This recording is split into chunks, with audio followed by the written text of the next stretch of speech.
അക്കിത്തം ജന്മശതാബ്ദി സമാപന സമ്മേളനത്തിന്റെ ഭാഗമായി സബരിയ നടത്തിയ 100-ലേറെ കവികൾ പങ്കെടുത്ത കാവ്യാർച്ചന കാവ്യോത്സവമായി.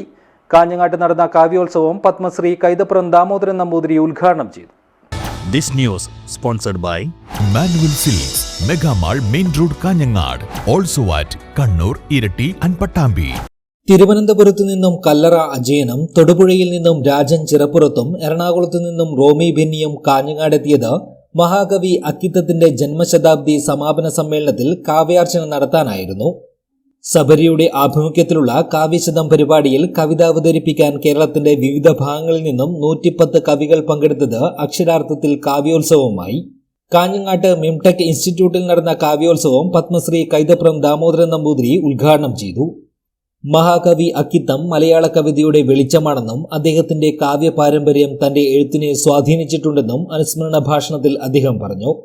അക്കിത്തത്തിന്റെ 20-ാം നൂറ്റാണ്ടിന്റെ ഇതിഹാസം എന്ന കവിത എക്കാലത്തെയും കാവ്യ ഇതിഹാസമാണെന്നും കൈതപ്രം അനുസ്മരിച്ചു. അദ്ദേഹം ആകാശവാണിയില് കക്കാഴട്ടനും അക്കിത്തവും കൂടിയിട്ട് ഒരുമിച്ച് കോഴിക്കോട് ആകാശവാണിയിൽ വർക്ക് ചെയ്തിരുന്നു. അന്ന് കാർഷിക രംഗമൊക്കെയാണ് അദ്ദേഹത്തിന്റെ ജോലി, കാർഷിക രംഗത്തിന്റെ സ്ക്രിപ്റ്റ് ഒക്കെയാണ്.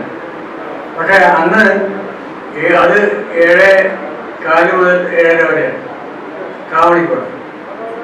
അത് കഴിഞ്ഞിട്ടുള്ള 7:30 മുതൽക്കുള്ള ആകാശവാണിയുടെ ഗാന ലഹരി എന്ന പരിപാടി കേൾക്കാൻ വേണ്ടിയാണ് ഞാൻ ആകാശവാണിയുടെ റേഡിയോയുടെ മുമ്പിലെത്താണ്.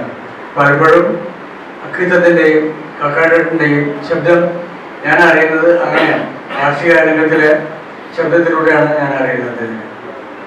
അങ്ങനെ ഞാൻ അന്വേഷിക്കുന്നതിന് തൊട്ട് മുമ്പ് തന്നെ അദ്ദേഹമുണ്ട്. എപ്പോഴും ഞാൻ താമസിച്ച തിരുവനന്തപുരത്തിൽ ഇപ്പോഴും ഞാൻ താമസിക്കുന്ന വീടിന്റെ തൊട്ടടുത്താണ് അദ്ദേഹം താമസിക്കുന്നത്. പോത്താങ്കണ്ടം ആനന്ദഭവനം സ്വാമി കൃഷ്ണാനന്ദ ഭാരതി ഭദ്രദീപം കൊളുത്തി. ചടങ്ങിൽ സുകുമാരൻ പെരിയച്ചൂർ അധ്യക്ഷത വഹിച്ചു. യുവകവി ജയകൃഷ്ണൻ മാടമനിയുടെ അശരീരി കവിതാ സമാഹാരവും സബരിയുടെ വിവേകാനന്ദ സബരിയ കവിതാ സമാഹാരവും പ്രകാശനം ചെയ്തു. ഇ.വി. ജയകൃഷ്ണൻ, സി.പി. ചന്ദ്രൻ, ഡോക്ടർ ആനന്ദകൃഷ്ണൻ എടച്ചേരി, കുഞ്ഞപ്പൻ തൃക്കരിപ്പൂർ തുടങ്ങിയവർ സംസാരിച്ചു. തുടർന്ന് നടന്ന കാവ്യശതം പരിപാടിയിൽ സുറാബ്, മാധവൻ പുറച്ചേരി, ബാലഗോപാലൻ കാഞ്ഞങ്ങാട്, പ്രേമചന്ദ്രൻ ചോമ്പാല, മലപ്പട്ടം ഗംഗാധരൻ, കരിവള്ളൂർ നാരായണൻ, ലേഖ കാദംബരി, സുനിമോൾ ബളാൽ, സാവിത്രി വെള്ളിക്കോത്ത്, ശ്രീജിത്ത് ചീമേനി, രാജാമണി കുഞ്ചിമംഗലം, വരദൻ മാടമന, നാരായണൻ തലവിൽ തുടങ്ങി 110 കവികൾ കവിതയെ അവതരിപ്പിച്ചു. ദേശീയ ഗാനത്തോടെയാണ് പരിപാടി പര്യവസാനിച്ചത്. News bureau, Kanhangad.